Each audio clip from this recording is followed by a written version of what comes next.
happy for our guys. Definitely a little emotional. Just thinking about what we've been through. Got me emotional with the crowd out there today.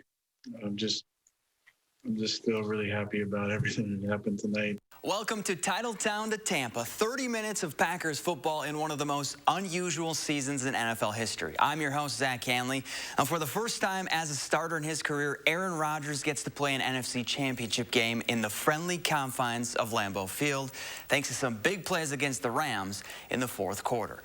Green Bay up 7, and Kenny Clark sacks Jared Goff to force a 3 and long, and the defense would get off the field, and then it was time for the dagger. Rodgers drops a dime on Allen Lazard to put the Pack up 2 scores with under 7 minutes to go. When the play was called, I was thinking touchdown for sure.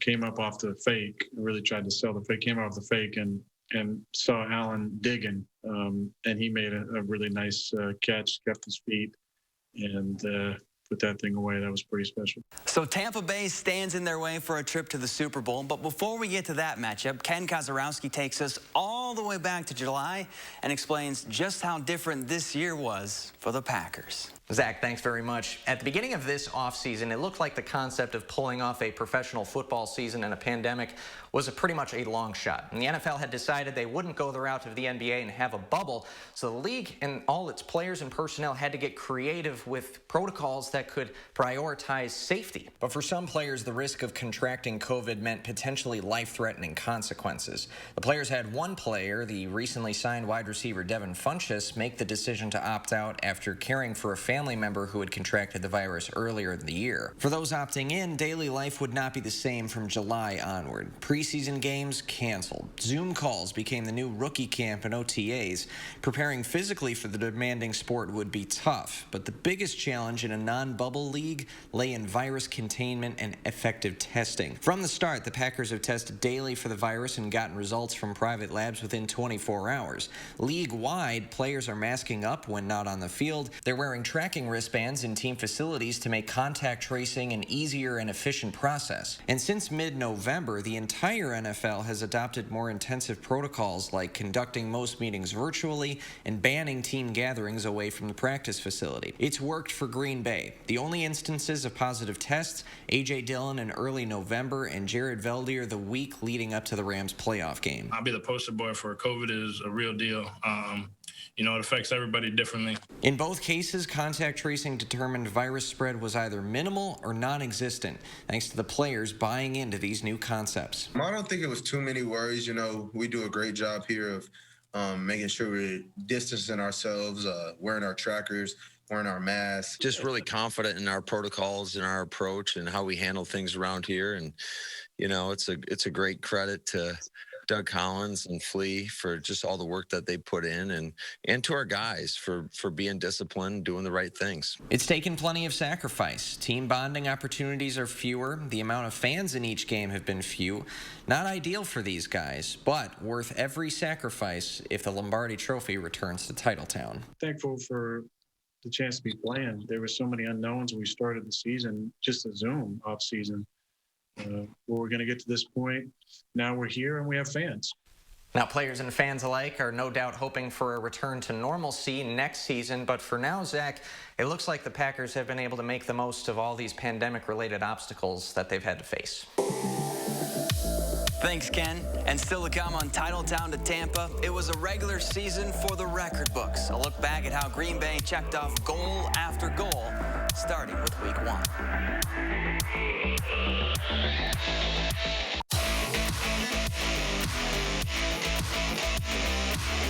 Green Bay's goals before the season began: win the division, check. Clinch home field advantage, check. Win the Super Bowl. Well, there's more work to be done, but let's look back at how the Packers crossed off those first 2 goals. Week 1 was a trip to Minnesota, and Aaron Rodgers started red hot, throwing for 364 yards and 4 scores to lead Green Bay to a 43-34 win. There's a certain type of look in his eye he has, and he definitely had that going into the week. Walk around wearing his headphones and doing some stuff that you don't necessarily see all the time. So I don't know what he's listening to, but whatever he is, I need to listen to that as well. Aaron Jones got that playlist against Detroit. The Packers running back racked up a career-high 236 yards and scored 3 touchdowns to spark the Pack to a 2-0 start. Anytime I get in the end zone, I like the Lambeau Leap. It's a tradition we have here, and so hopefully I picked up some sponsors, you know, leaping on FedEx and Invisalign.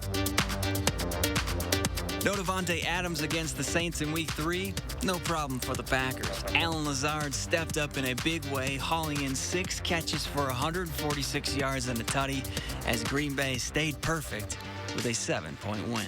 It was only going to be not necessarily a matter of time, but I mean, I was just really waiting for my opportunity to be able to step up today, and I think I did that pretty well. I'm so happy for him because if you go back to last year, you know, the initial 53, he wasn't on it, and he's earned everything that he's gotten. Against the Falcons, it was the Robert Tonyan show. 3 of his 6 catches were touchdowns. The Packers heading to their bye week 4-0.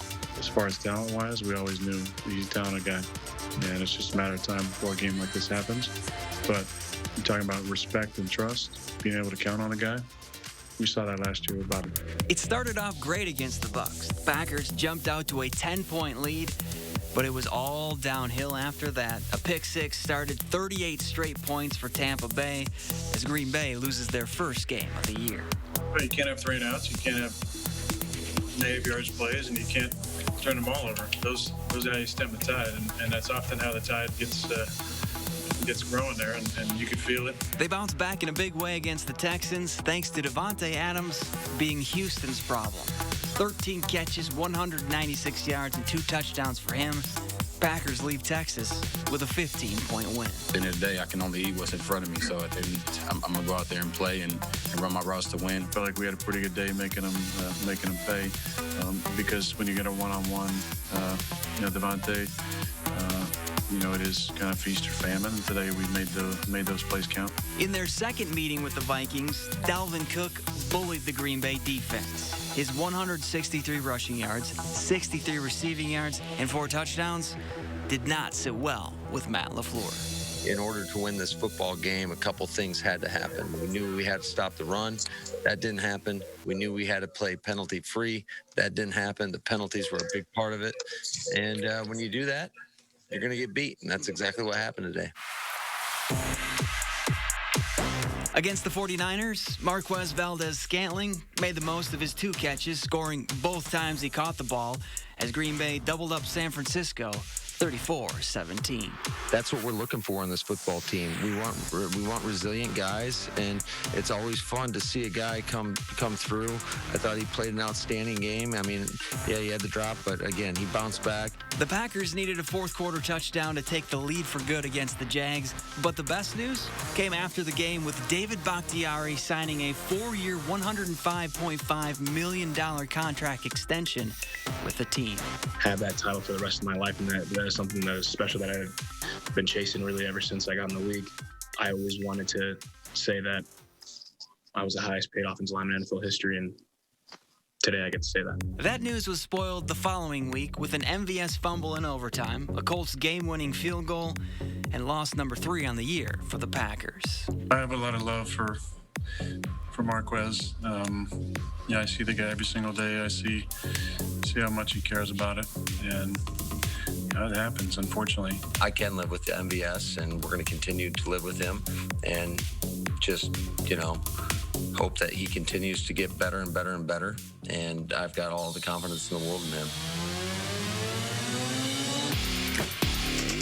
Against the Bears, the Packers scored on each of their first 3 possessions, forced 3 turnovers, and moved 1 step closer to their second straight division title. We know that you're only as good as your last performance, and so we've got to continue to get better and find ways to get better. Otherwise, you guys are going to say we stink. So it's week to week in this league. History was made against the Eagles as Aaron Rodgers became the fastest quarterback in NFL history to throw for 400 career touchdowns. And Davante Adams made sure his QB took home that milestone ball. As I crossed that line, I was looking for him, and he was coming coming toward me, so I kind of gave him a little worship, held the ball up for him, and we made sure we got him that one. Yeah, I was thinking, get up, man, get up. What are you doing?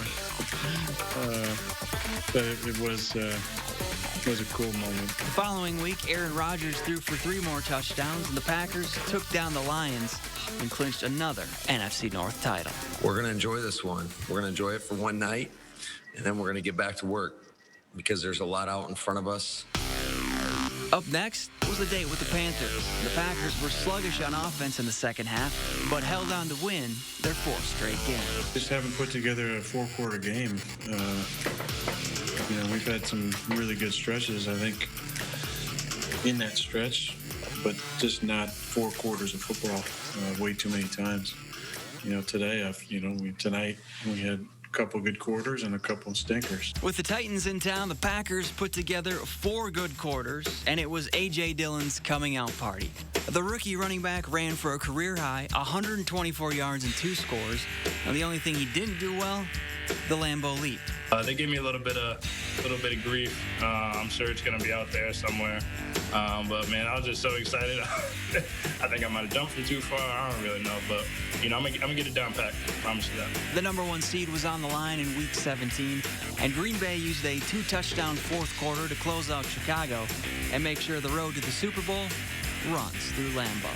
Our goal is to win the North, and then once we won that, then our goal was to be the number 1 seed. And then we have goals coming forward. So this wasn't our only goal. This was just the start of it. We get to go rest for a week and then come out and play some more great football. So everything is in front of us and we control it all. So we're in a good spot. And coming up next, the league MVP? Well, his teammates think so. A closer look at the numbers Aaron Rodgers put up and the guys he threw to. More Titletown to Tampa after the break.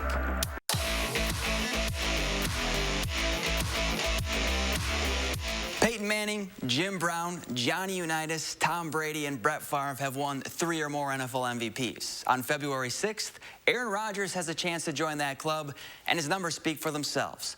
48 touchdown passes, just 5 interceptions. A completion percentage of over 70%. A passer rating of 121.5, and then the ho-hum 4,299 pass yards.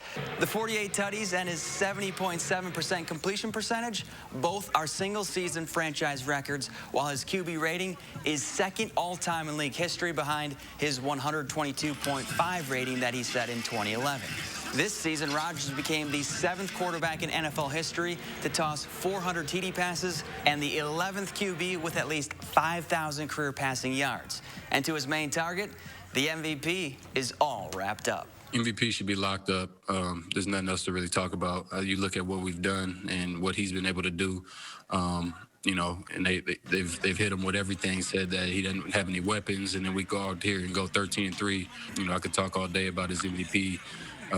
His push and all of that, but I think he's a lot of his play to step up and do that. You want to talk about record-breaking performances? Look no further than Davante Adams, hands down the best receiver in the league. This season, he passed Sterling Sharp for the most receptions in a season in Packers history with 115. He tied Sharp for the most receiving touchdowns in a season in franchise history with 18, and became the first player in NFL history to have over 100 catches and 18 touchdowns in a year.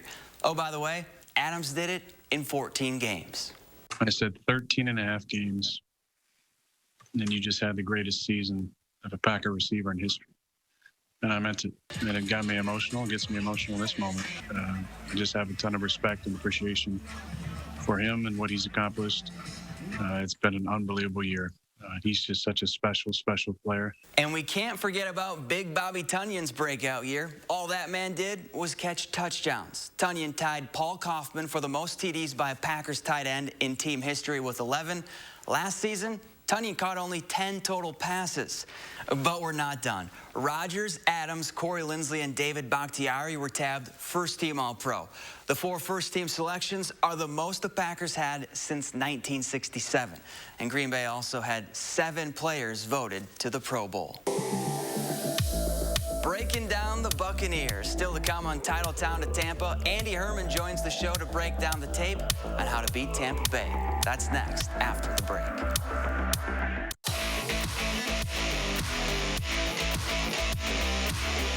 think our team has come a long way from that day. But, you know, everything's just words at this point. You got to go out there and you got to have a great week of preparation. Then you got to go earn it on the field. Week 6 was a game to forget for Green Bay. Aaron Rodgers threw for 2 interceptions, while the Buccaneers scored 38 straight points to hand the Packers their first loss of the year.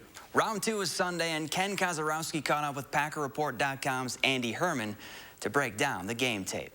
Andy Herman of PackerReport.com and the daily podcast Pack a Day breaks down virtually every millisecond of game film each week. So I've brought him and his keen eye in to dive into this matchup with Tampa Bay. And if there's anything we can learn from that 28-point loss the last time these two met in Week 6. I think Green Bay has grown immensely offensively. I think that they've stuck with their game plan much better. I think Aaron Rodgers has just been so incredibly comfortable with what they're running, and Matt LaFleur has just done an incredible job.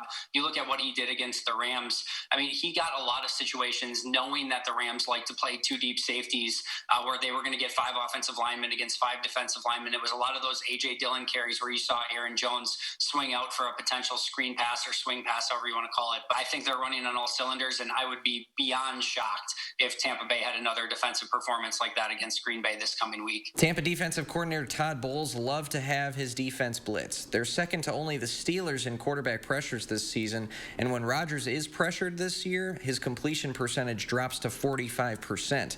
So for Tampa, Herman says if it's not broken, don't fix it. I'd expect a very similar game plan as to what they ran last time. They had a lot of success blitzing Aaron Rodgers, and they had a lot of success shutting down Green Bay's running attack. And I think that's ultimately where this game is going to start. And if anyone wants a cheat sheet of what to watch early in the game to know how the game is going, if Green Bay is able to run the football with a level of success against Tampa's front, especially inside. If you remember back, Green Bay ran some toss plays and some stretch plays to the outside, and the speed of Devin White and Levante David just immediately shut those down, and it was negative loss after negative loss. If Green Bay is able to run inside similarly to what they did against the LA Rams, that is going to be a huge indicator for Green Bay's success. It's a tall task since the Bucs have the best run defense in football, but Herman says Green Bay can't afford to abandon the run. Green Bay doesn't want to get into a situation like they had to last game where you're going 11 personnel and Tampa Bay knows you're throwing, and Jason Pierre-Paul and Shaq Barrett can scream off the edges, especially no David Bakhtiari. That's where that injury can kind of come into play. Meanwhile, Green Bay's defense only registers a quarterback pressure 20% of the time, good for 26th in the league.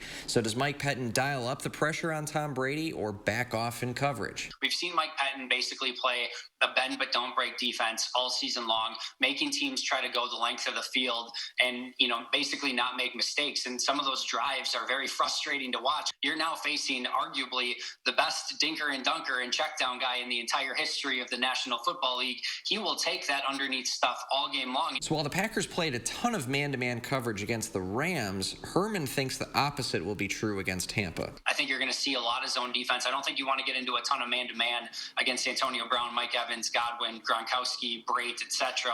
Even Tyler Johnson and Miller too. Certainly they've got weapons for days. I still think it's going to be very much up to the Chandon Sullivans and the Kevin Kings and even Will Redmonds when he gets in some of those dime situations to really be on top of their game. I stopped short of asking Andy for a prediction, but he says that Tampa beating New Orleans last week when they got demolished in the regular season means you shouldn't expect the Week 6 matchup between these two teams to repeat itself. Whatever happens in regular season doesn't necessarily happen in the postseason. This game will be completely independent of it in and of itself, and just enjoy the heck out of this week because Brady, Rodgers, Bucs, Packers, rematch from Week 6, whatever storyline anyone wants to tell, it's an epic matchup, and it should be one that lives up to the hype. Thanks, guys. Green Bay is no stranger to this spot. They reached the NFC Championship game last year only to come up short in San Francisco. The big difference this time around, the game is at Lambeau Field, and the Packers head into Sunday's matchup on a roll. They've won 7 straight. The offense is clicking on all cylinders, while the defense seems to be hitting its stride, allowing just 16 points per game in its last 4 contests. But all that means nothing if they can't get over the hump. Well, this is the pinnacle, everything. Obviously, this is what you get in the game for. This is why I started playing ball at 8 years old.